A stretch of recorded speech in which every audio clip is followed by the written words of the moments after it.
You're listening to the Talking Headways Podcast Network. Talking Mondays. Keep moving on. Keep moving on. Talking Mondays. Keep moving on. Keep moving on.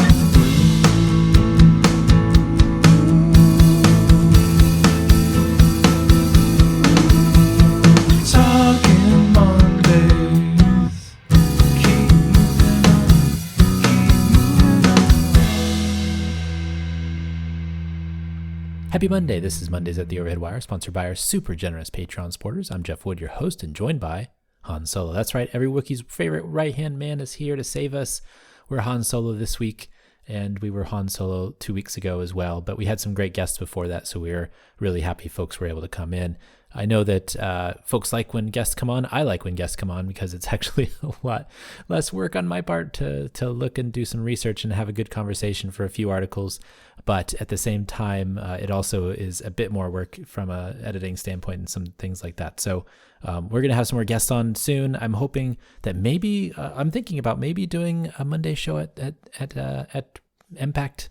Maybe connecting with some folks and getting people to talk about the news, in addition to some of the podcasts that we're going to do. So maybe we can do that. But anyways, it's conference season. It's October, November, December. Those are the kind of the three toughest months generally for fitting in Monday shows because everything's so busy.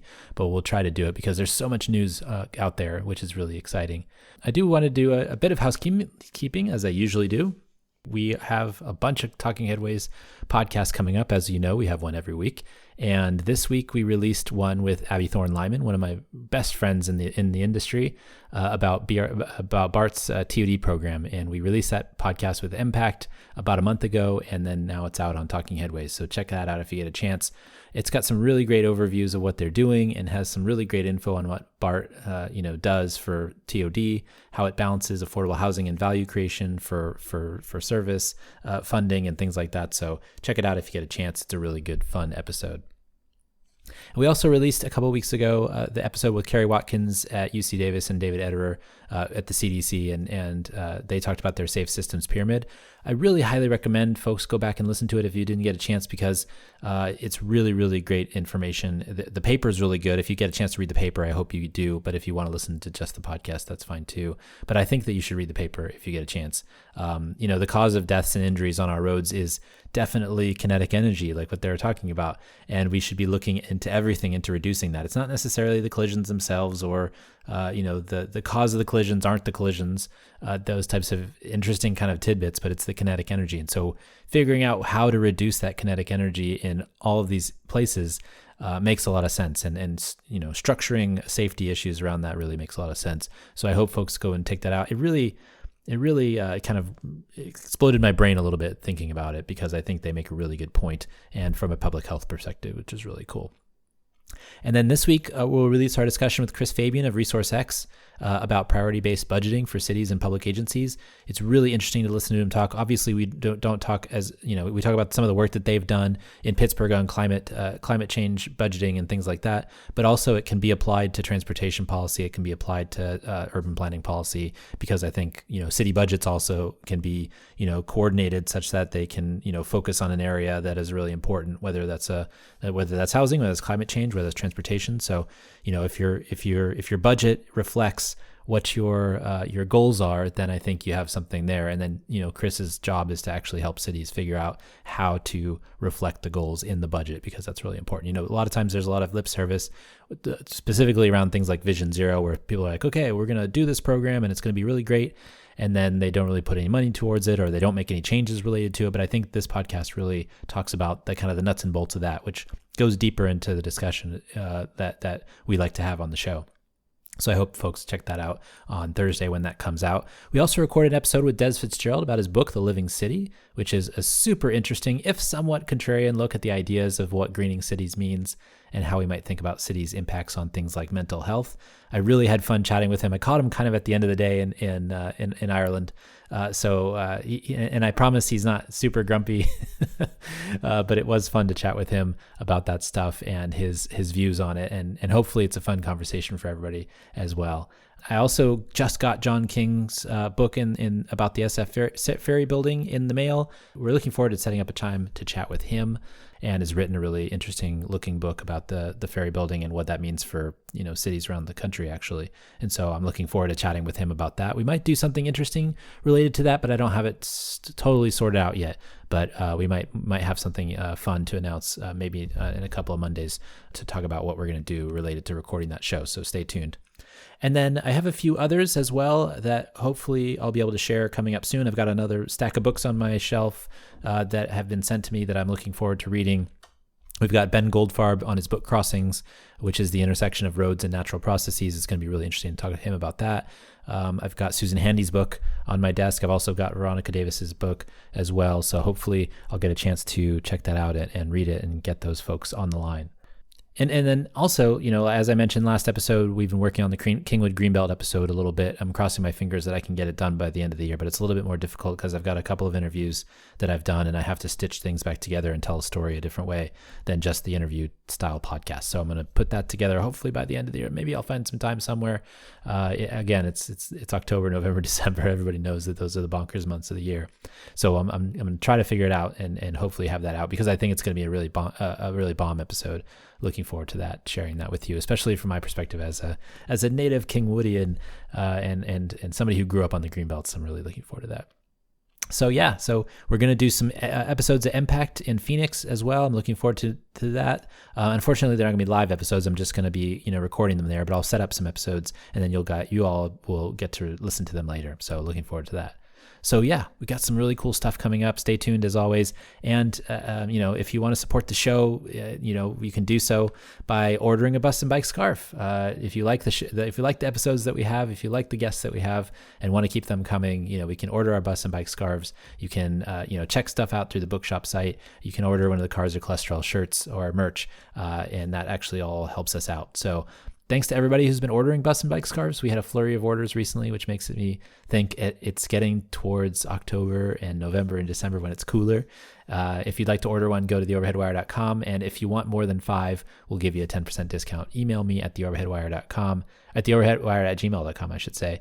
And we'll get that put together for you. If you want some gifts for Christmas, or if you want some gifts for friends that have been doing some really great advocacy work, definitely check that out if you get a chance.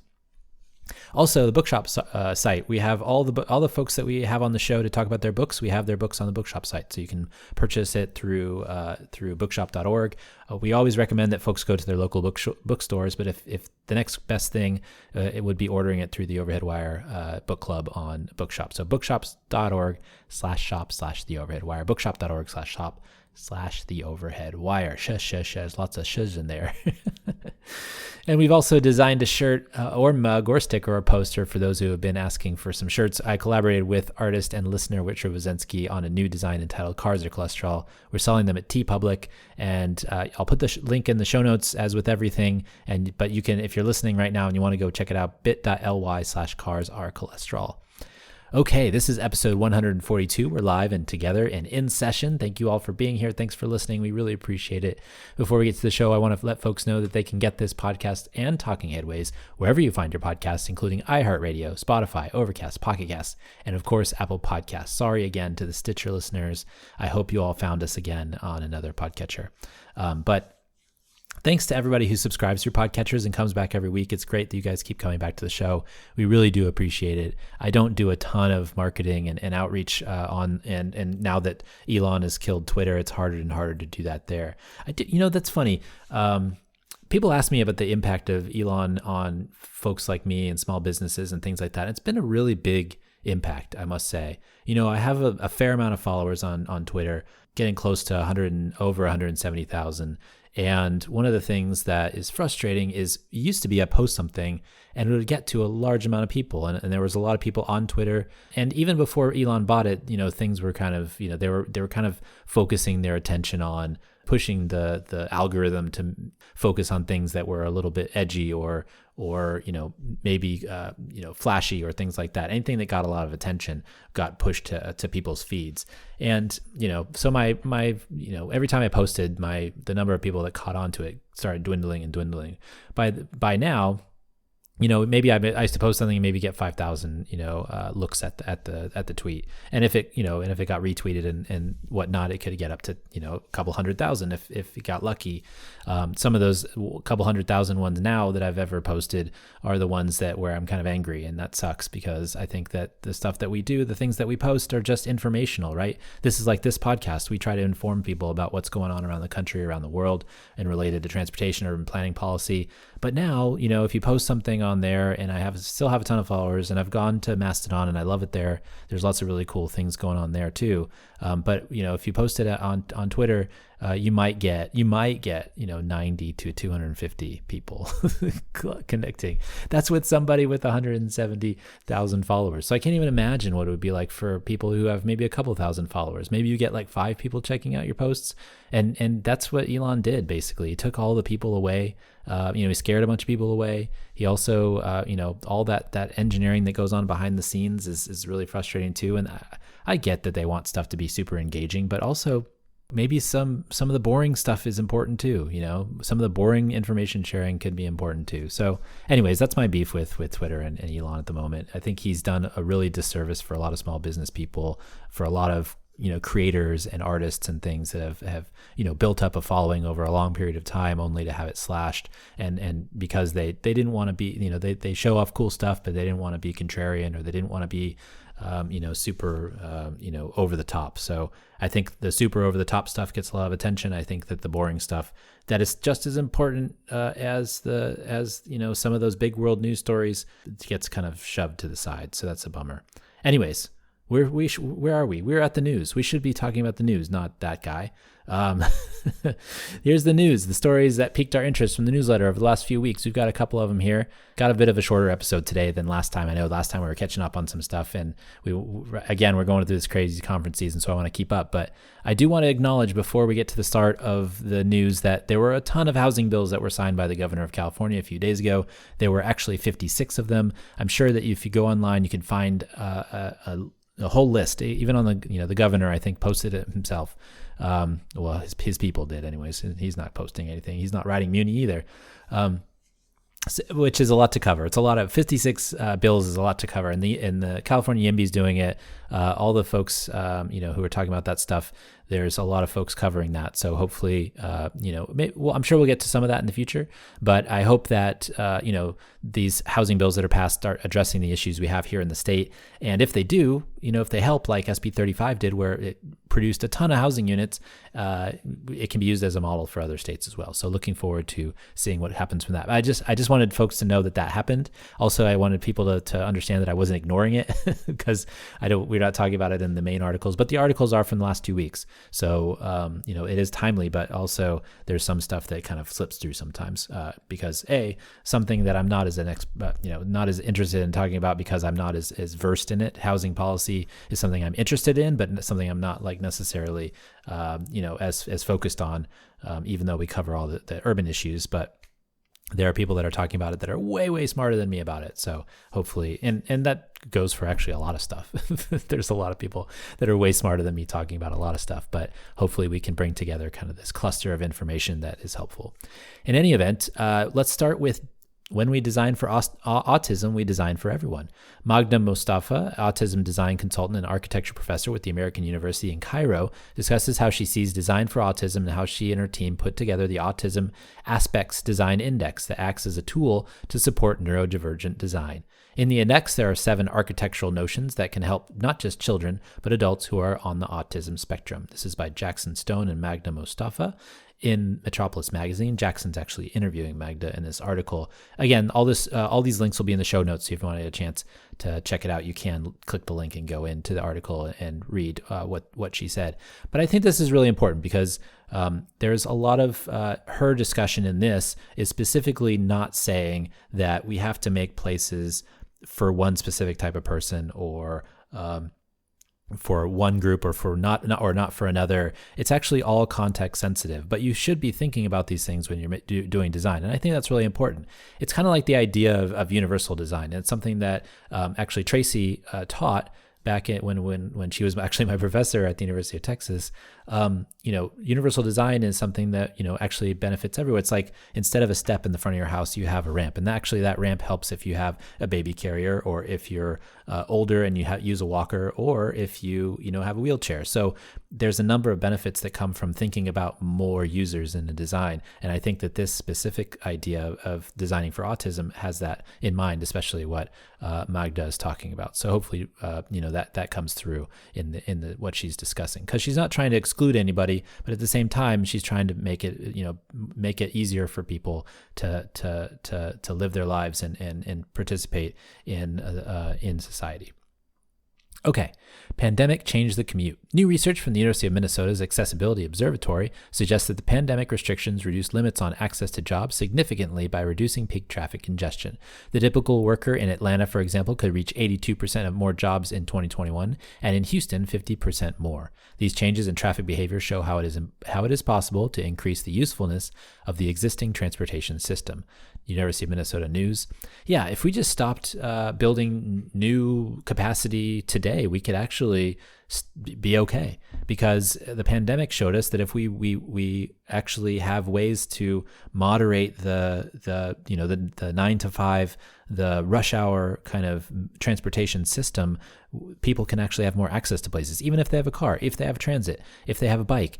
The number of cars on the road is actually the determinant of whether people have access or not. If there's a ton of cars on the road, people actually have less access, which is what this finding really, really tells us. And it also tells us that if we build a complete transportation system instead of one for just one mode, then everybody can have more access. I think that's a really important point. And I think that's a really important thing that came out of the pandemic and what happened from all the work from home, action that people took during the early days. So it's really interesting, the findings in this piece. And I think that it's really important to think of it from that perspective of, we can't just be designing for one mode. We have to design for multi-modes. And, sometimes you have to use a car. I mean, I just, drove down to Bakersfield this weekend to visit family, and I needed a car. Unfortunately, there's no high-speed rail, and the Amtrak would have been super long as it gets stuck kind of going down the center of the state. But I had to rent a car, go down there, and it was fun.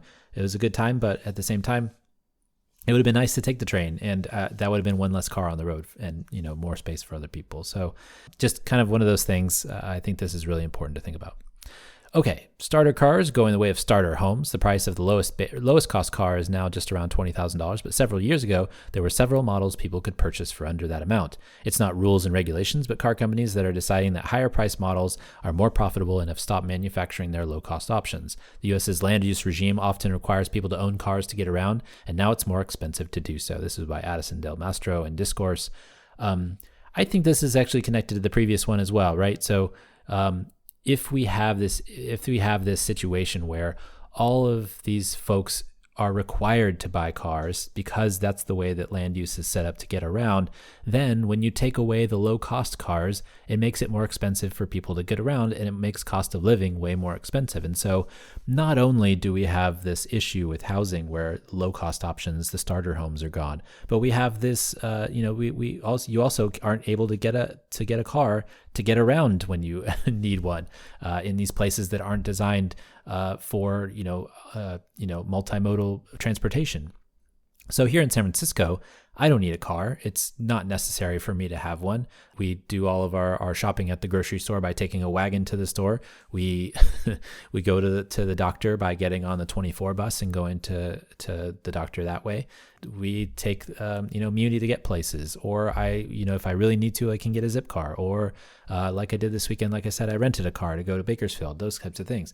You don't necessarily have to own one. So, if you require people to own a vehicle, then that clogs everything up, right? If everybody on my street was required to own a vehicle, you wouldn't have any space for storage of people. You'd have to create it for storage for cars, which is how we've built the United States. And so I think Addison makes a really interesting point related to the loss of the low hanging fruit on the housing side, and also the low-hanging fruit on the car side. And those things mash up terribly to make it more expensive for people to live generally. Utilities fear rooftop solar. At a recent hearing in Arizona, the expert witness for a public utility agreed that public utilities are worried about rooftop solar because it cuts into profits. This is one of the first times that this has been admitted, as public utilities often say nice things about rooftop solar, but cap total installations. In the transition to clean energy, a mix of sources, including rooftop solar, will be needed. This was by Dan Carino in Mother Jones. I think this is really interesting from the standpoint of there's so much discussion right now from the California Public Utilities Commission. Obviously, they just cut the benefits of solar in California for rooftop solar to the point where you basically, if you want to get the benefit of solar, you have to buy batteries in your house. You're not going to be able to sell it to the grid. And they wanted to do that for multifamily housing too, but there was a meeting last week that got pushed back because they got a lot of pushback on that. Because you're going to need a whole bunch of different sources of energy. And while utilities scale solar, I know a lot of folks say that that's a really important way to go. And it might be actually better than, rooftop solar for certain, folks. It actually is taking a long time to come online. And we're still dealing with a lot of issues related to, trying to clean up our grids. And so in Arizona, specifically, this is part of the problem. Public utilities that are owned by shareholders are going to try to get profits because that's what shareholders want, are profits.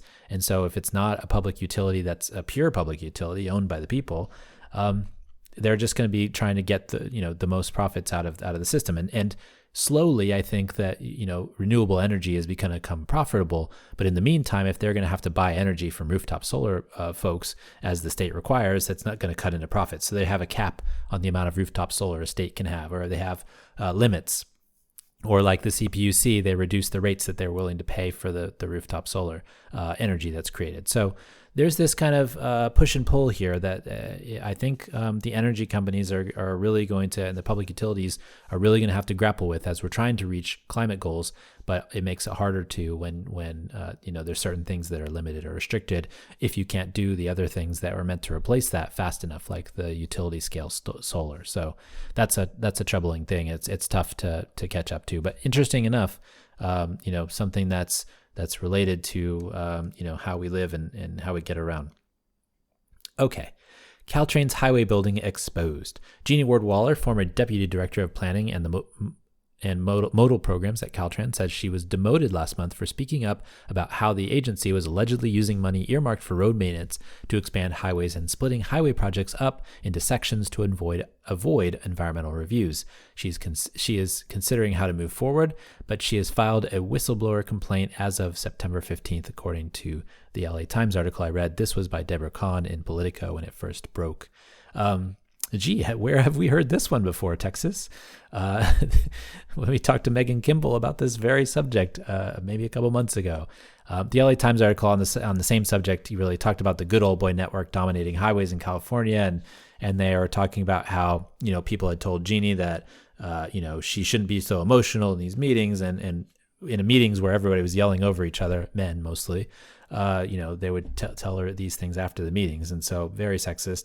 But also, we have these rules and regulations in the state of California to reduce greenhouse gas emissions. And we also have these rules and regulations to try to stop all of this transportation emissions that's happening from internal combustion engines. And so if we need to, even CARB and everybody else has said we need to reduce VMT, but if we keep increasing VMT by increasing, the highway sizes, then that's a problem. And she was complaining about this, that they were doing things against the letter of the law. And, we're going to find out what the results are when they do an inquiry, but in the auditor's office. But this does not look good. And I think that Beth Osborne, in the article, LA Times specific article, made a really good point that, she wishes this was something really egregious and that didn't happen, but this happens all the time. There's all these states that are really focused on talking a good game about climate, but then not doing it. So, not putting their money where their mouth is or not following the rules of the law. So we'll see what happens here. But I'm a little bit, I'm annoyed, I guess, because I think that there's a reason why we don't have money for other projects, is because all of it goes to roads and expansions. And so there's billions out there for high-speed rail, for transit service, for intermodal projects, those types of things. But the maintenance money that's supposed to be for maintenance, if that's being taken to expand roads, then where is that for maintenance? And so all this, gets flipped around illegally, and it's not good. So we'll be watching for this in the future as it kind of trickles out all the information, and also as the inquiry is performed. Traffic speeds around the world. According to a new study from the National Bureau of Economic Research looking at 1,200 large cities in 152 countries, travel times by driving in cities around the world aren't just influenced by traffic or congestion. Factors such as layout, geographic features, the quality of roads can be taken into account. In the end, the biggest predictor of travel time was the wealth of the country in which the city was located. Oliver Staley in Time magazine. So this is really interesting. So the biggest predictor of travel time was the wealth of the country in which the city was located. So in poorer countries, it takes much longer to get places. In richer countries, it takes a shorter amount of time. I'm guessing this is because of all of the infrastructure that's constructed and built, specifically smooth, wide roads to drive. And I think that's really interesting. Abandoned lands are a hidden resource. Abandoned farmland has been increasing all over the world. In a country like Bulgaria, which has lost 28% of its population, rewilded land gives researchers an opportunity to study the biodiversity benefits of leaving former farmland to nature. Scientists say that this rewilding has benefits currently measured at 40 million tons of carbon being sequestered annually by vegetation in these areas. But there might also be increased danger of wildfires and the spread of invasive species. This was by Fred Pierce in Yale E360. If wild lands can take over farmlands and more species can propagate, then that's amazing. And if that means more carbon being sequestered because all of these plants take carbon out of the air and when they're growing, that's really great news too. But yeah, there is a danger of wildfires. I know that, here in California, there was a lot of rain last winter and the grasses grew really tall. And there's a lot more fuel available for fires. And I think that's scary to a lot of people. When there's a lot of rain, that's a lot of opportunity for fire.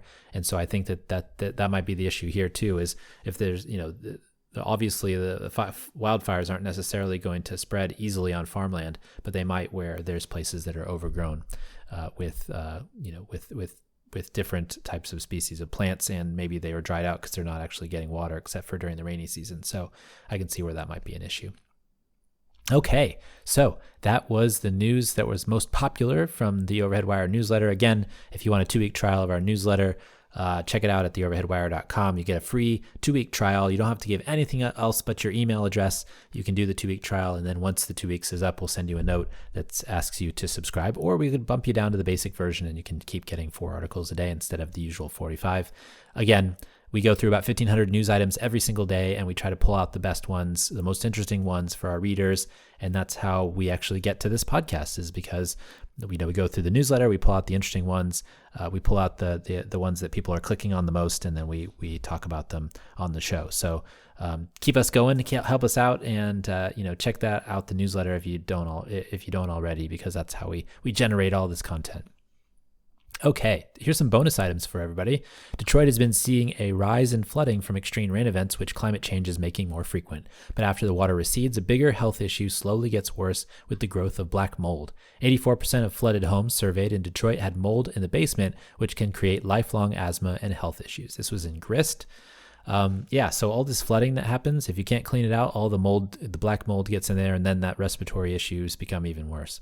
And that's a problem. So anytime places are flooded, anytime we have these issues with climate change and waterlogging, sunny day flooding, those types of things, these are the issues that come up. And it's scary because that can really affect people's health even after the water is long gone. Okay. England's Prime Minister has definitively canceled high-speed rail between Birmingham and Manchester. The branch that was going to lead to Leeds was canceled in 2021. He says his government will spend the same amount of money in the northern cities, but this is the problem with politicians that don't understand what they're actually doing. Was the price of the project huge and expensive? Yes, but a high-speed rail line between major destinations like London and Manchester or Leeds, in my opinion personally, can't be swapped one-to-one with a local tram system or some roads from an economic perspective or even a climate perspective. So I don't really know, aside from what I just mentioned, I don't really know what to think about what the Tory party is thinking in England, killing high-speed rail and then selling off the land as if it couldn't, in order to kind of like salt the earth after they kill it. I think that's just, I think it's a political ploy to get votes in the next election because they won a special election recently by complaining about the low traffic emission zone in London. but they call it the Uxbridge election. But yeah, it just doesn't make any sense to me. Like, it's so short-sighted. Connecting those places. I mean, obviously you can see what's happening on the continent with high-speed rail connections in France and Germany and other countries. They're building more links and Spain and places like that. It's crazy how much access those folks have versus England, which the northern cities, they have the Victorian rail lines, which will get people between places, but not as fast, obviously. And so you could connect all those places in the northern powerhouse cities, the Manchesters and the Liverpools and the Birminghams. Those are all cities that have a lot of power, but London is just drowns them all out, I guess, from time to time, which is what I think people up there are really annoyed at. Even if they're affiliated with that political party, it seems like from some of the surveys and stuff that I've seen that they're really annoyed that, London keeps ignoring them. And so, even if they didn't like high-speed rail, they still feel ignored because the investment, they really don't feel like it's going to get there. That money isn't going to get spent up there the way they're promising. So I don't know. The pro car rhetoric that's been, that party's specific, mantra lately is a little bit, it seems a little bit childish to a certain extent, parroting conspiracy theories about 15-minute cities, targeting 20-mile-per-hour speed limits and low traffic neighborhoods that are meant to like save kids from getting run over by big cars. I just don't understand how that's a winning formula for anybody. But, congrats on the wrench you threw into the economic gears of the country. Yay, or something. Anyways. Online real estate giant Redfin says it will leave the National Association of Realtors, the largest professional industry group in the country with 1.5 million members. While some of their brokers won't be able to leave the group because of its connection with the local multiple listing services, the break comes amidst sexual harassment claims against NAR's former leader and grumbling about broker fees. And this was in the New York Times. I imagine this is a big deal. I don't know as much about the real estate industry, but it seems like something as big as Redfin, where a lot of people go and check to see what the listings are, breaking from the National Association of Realtors, which has their own commercials on TV. It's a big organization. It's actually, apparently, like I just read, it's the largest professional industry group in the country. It's got 1.5 million people a part of it. So it must be a big deal for such a large, thing like Redfin. But then Redfin, the whole idea is the bottom line. So they might be just trying to get, more commissions or less commissions from both brokers or something along those lines. There's lots of conspiracy theories on this, but I'll leave that to the experts. Houston will have a citywide vote as to whether the city will pull out of its MPO Houston-Galveston Area Council, HGAC. The city would like to have more proportional representation based on its population, but political scientists argue the move might backfire and give TxDOT more control over decisions than they had before. This was by Houston Public Media. I think this is a really interesting thing to watch because if Houston pulls out of their regional government, and Houston is a huge part of Harris County, obviously, but it's a regional MPO with transportation policy everywhere. And so the suburban cities and groups outside of Houston have had a lot of control. And I think that's how I-45, the whole thing got pushed through, because the city of Houston wasn't a big fan of that project when they first paused it, but ultimately it got pushed through, I think, part because of TxDOT's pressure, but also because of some of the HGAC stuff. So I'm sure there's some local folks that probably have more details. I'm sure James and those folks probably have really good background on this, and I've heard him talking about this before. Actually, he mentioned on the show recently, but we'll watch this. We'll continue to watch this because I think this is a really big thing. If they have this election and they actually pull out of HGAC, it'd be interesting to see how that affects federal funding, because it has to go through the MPOs. But if you're not a part of an MPO, but you're the largest proportional member because of population, what does that mean? Like, can you skirt that? Does that mean that, like I said, does TxDOT get more control over the decisions? Do they get to have more say? I don't know, but we'll see. Noise cameras installed in a Tony neighborhood in Manhattan will detect unwanted sound from vehicles above legal levels, but some worry that's just another avenue to target people of color. This is in The Guardian. The permit cost of operating a small car in Singapore just increased to $76,000, more than 4 times what it cost in 2020. The certificate of entitlement allows operations of a vehicle for 10 years and has kept traffic low in the city. This is in CNN. So this is before buying a car. You have to pay $76,000 to operate a car in Singapore for 10 years. So it's like, $7,600 a year to just operate the car. So you buy the car, then you pay the $76,000 for a 10-year certificate and hope your car doesn't break down, I guess, or you hope you don't lose it. It's interesting to see how they have quotas too for vehicles. It's really an interesting way to do things, and pricing as well. A new UK satellite has 3.5 meter resolution infrared camera that can measure the heat from buildings and vehicles on the ground. Data gleaned from its operation will be helpful for cities and planners looking at climate solutions and wasted energy.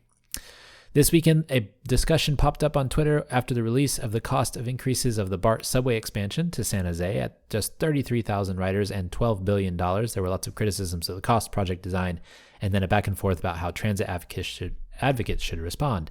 Some local advocates said the ship had sailed, so they were going to get behind the project no matter what, and complained that usual allies weren't being supportive by complaining about the project costs. Others said that no one complains about highway expansion costs, so why should we care about transit costs? I personally think it's completely fair to point out construction cost increases and demand better, because ultimately this is all about politics. And so if you're, if you do better and you have more money to spend on projects, and then those projects actually serve more people, then you win and you have a leg to stand on and people ask for it. I mean, this is something that happened a lot of times in cities around the country that built light rail. They have a light rail line. It turned out to be super successful, and then more neighborhoods wanted it. But if you have a light rail line that bombs on the first one, then nobody wants it, and that's seen as a boondoggle, right? So you do it right the first time, and you can actually get success out of it long term. If you do it wrong the first time, it just doesn't work. So all these costs, that's why we're complaining about these costs, because we can do it better. We can do it better. And we shouldn't just give them a pass because it's along the process or because it's a transit project. We should get behind it. I'm not going to get behind every single transit project if it's a bad project or if it's stupid costs, right? It's just not something I'm going to do. Nobody's going to put their neck out for a project that's not good. I think that's the frustration, especially with the San Jose project. For me personally, $12 billion, why didn't we just build a metro network down there? We could do it cheaper. We could definitely do it cheaper, and we need to stop thinking that we can't. North Carolina cities and towns have created outdoor drinking social districts in order to entice people out to downtowns, I should say. They are the result of a 2021 law in the state that allowed vote on these zones, but not everybody is happy about them. This is in governing. People don't like people drinking outside and the noise that they make. That's basically what it is. And I say all for bringing more people downtown. That's great. And if you live downtown and you live close to a commercial district and you moved there, right? You live there. But I think that, cities need to do whatever it takes to try to get people downtown. Obviously, not everything is about alcohol and drinking, but if it helps, it helps. And North Carolina seems to be going that direction. Okay.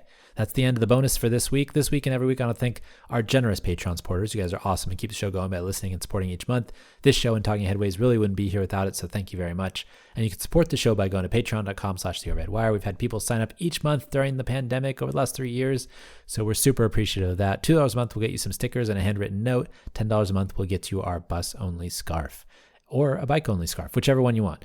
And if you do become a Patreon for the $10 a month and you want a scarf, please let me know which scarf you want. You can email me, theoverheadwire@gmail.com after you purchase it, or I can reach out to you too if you didn't give a preference in when you purchased your Patreon membership. But thank you all for being Patreon members. Really, really, really, it really does help.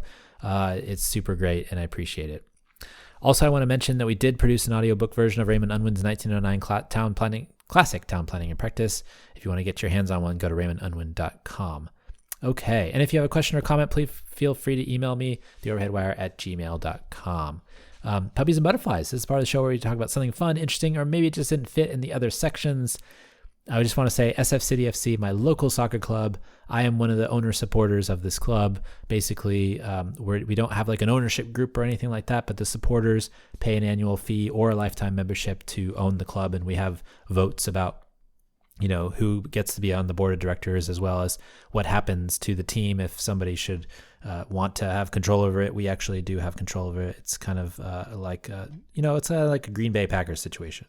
Maybe not as much. It's probably actually better than that because we have say over our club and they can't take it away from us, which is great. But anyways, the cool part of this is we have a new shirt sponsor, and our new shirt sponsor is Muni. Yes. Muni is our shirt sponsor for my local soccer team here in San Francisco, which is awesome.